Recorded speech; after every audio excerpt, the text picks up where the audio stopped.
Frankland Prison, aka Monster Mansion. That's what it become to be getting nicknamed. It used to be Wakefield that was called Monster Mansion.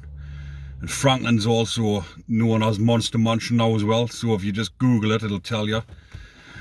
And the reason why it's called Monster Mansion is because there's that many horrible people in there.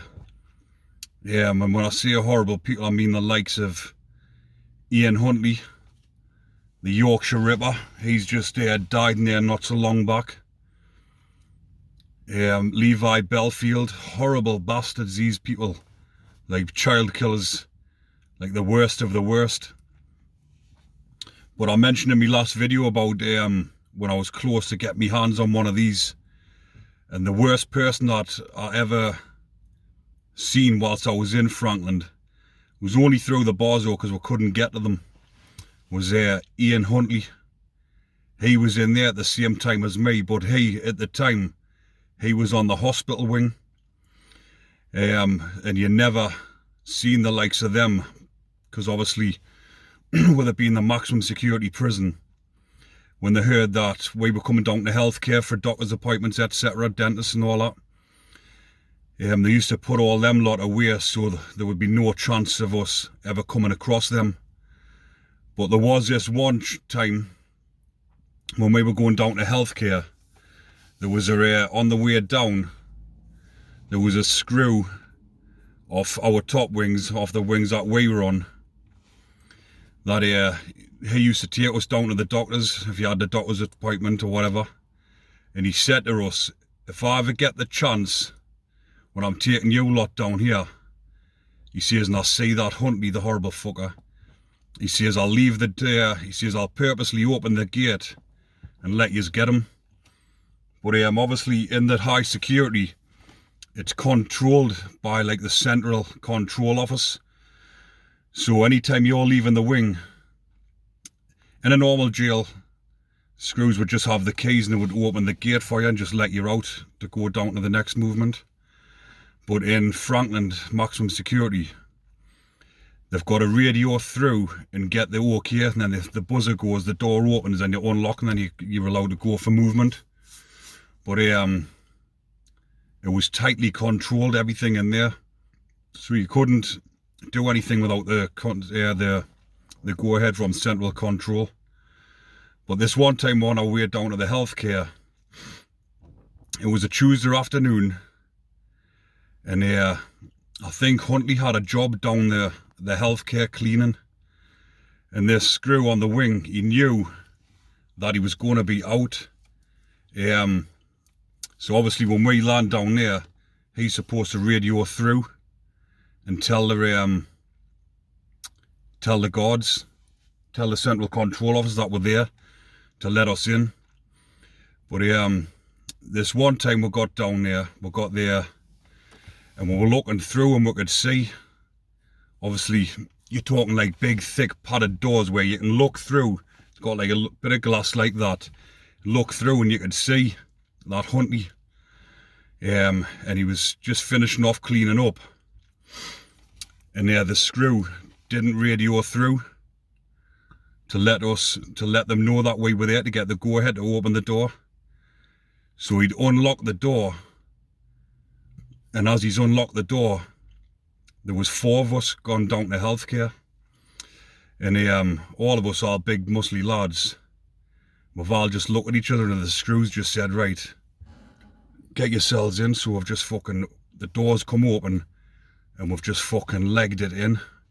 But as we're running in, there's a screw at the other end, and Huntley has turned round, seen us and fucking pegged it, and he's ran straight towards the screw, and the screw was just on opening the door to let him back out. So he's fucking pegged it straight past the screw slammed the door and locked it, and just as we got to the door had locked. But if we'd gotten our hands on him, like, it would have been game over for him, because at the time, obviously, all of us that went down there were all young lads. I was the youngest, I was only 21 at the time. And then the other lads, I think a couple of them was 20 odd.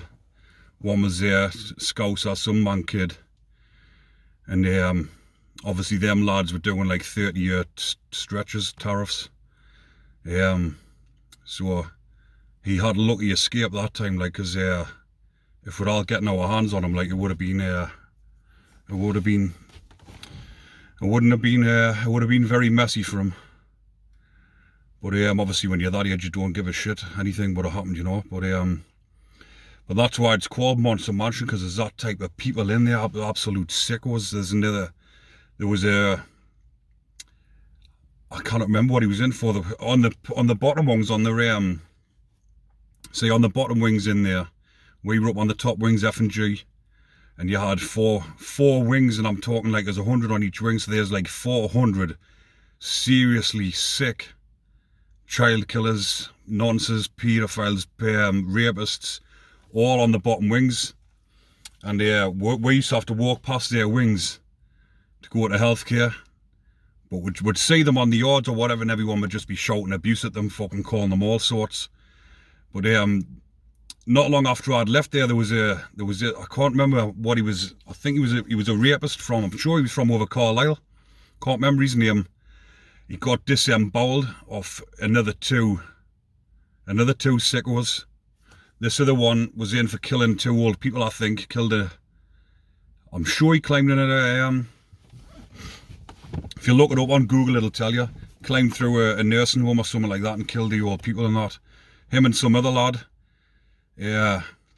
got this rapist, paedophile into his pad, took him in, shut the door behind him, and they just set to work on him, stabbed his eye out, poked his eye out, and smashed him all over, and cut his insides open, tried to disembowel him. The plan was they were going to eat his liver. That's what they were going to do. But they didn't go that far. They killed him, disemboweled him, and then just walked out the pad as if nothing was the matter. But another one, it wasn't one of those ones that people were upset over. I think people were glad to see the back of him, to be honest. He's another one. One less person to worry about on the streets, like attacking kids and women. But there was all sorts in them places. But even when I was in Durham, because I was in Durham before I went to Frankland, and in Durham they were all mixed in there. And there was some right sickos in there as well. I mean, there was this one bloke. He was called Seymour. I remember him because he was on the wing with the lads. He was a cleaner. Everyone thought he was a decent bloke, little stocky bloke, little bodybuilder. Got on with everyone. He was on the wing before I got there, so everyone knew him. They were all everyone was associating with him, thought, because he was telling everyone he was in for fighting, doing a bouncering or something like that. Everyone thought he was in for violence, and that's what he was telling people. So everyone thought, oh, he's a little stocky bloke, he's in for violence. Obviously, people like that you're wary of, because when people are in for violence, they could be unpredictable, you know what I mean? So you've just got to keep an eye on people like that. But here, comes out in the paper, I've got it was the Evening Chronicle, it was. Gets the Evening Chronicle paper, and turns out he was a horrible paedophile rapist. It was his daughter's best friend. His 11-year-old daughter, was camping out with her friends in the garden. He's took it upon himself, 2 o'clock in the morning. He's crept downstairs, pulled the young lassie out the tent and raped her. And this came out in the paper and everyone was disgusted. We're all fucking foaming. Yeah. He went and banged himself up, went behind his door, wouldn't come out. But here I was, at the time, I got a job on the cleaners. So I was out when everyone else was banged up.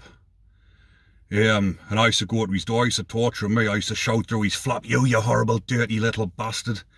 When you get out here, you're getting it. Like I say, if you remember, I was 21 at the time. So I wasn't arse about anything, you know what I mean? I was in that mindset. So I used to go to his door, threaten him, tell him he was getting it as soon as he got out on the as soon as he was out on the land and he was getting it. If he steps foot outside, he's getting it, game on. I'd say, like I say, I would have done him in. So I hate it out like that. Obviously I still hate it out like that, but I mean at the time, I was I would have went sick on him, like if I got my hands on him at the time. Because reading something like that, someone that had been on the wing and that as well, thinking he's a bit of a boyo, you just think, what a horrible, scummy person, you know what I mean? But there was loads of people like that. But anyway, he didn't come out of his pad. He was on hunger strike, but he was shit scared to come out because he would have gotten it, you know what I mean? So put himself on hunger strike. He didn't come out the pad for well, he didn't come out at all. He was on hunger strike for 2 weeks. The nurse was coming, checking on him every day. Yeah, taking his weight and all that, because that's what they had to do. But they ended up moving him off. He ended up getting shipped over to Frankland, actually. Got put on the nonce wings. But there was a few of them like that on the wing. Like, you used to find out, you used to think they were alright, and they used to come about that. They were rapists or paedophiles. But I used to just torture the life out of them, me. Just fucking make the life a living fucking hell. Just like they done to all the kids and that, you know what I mean?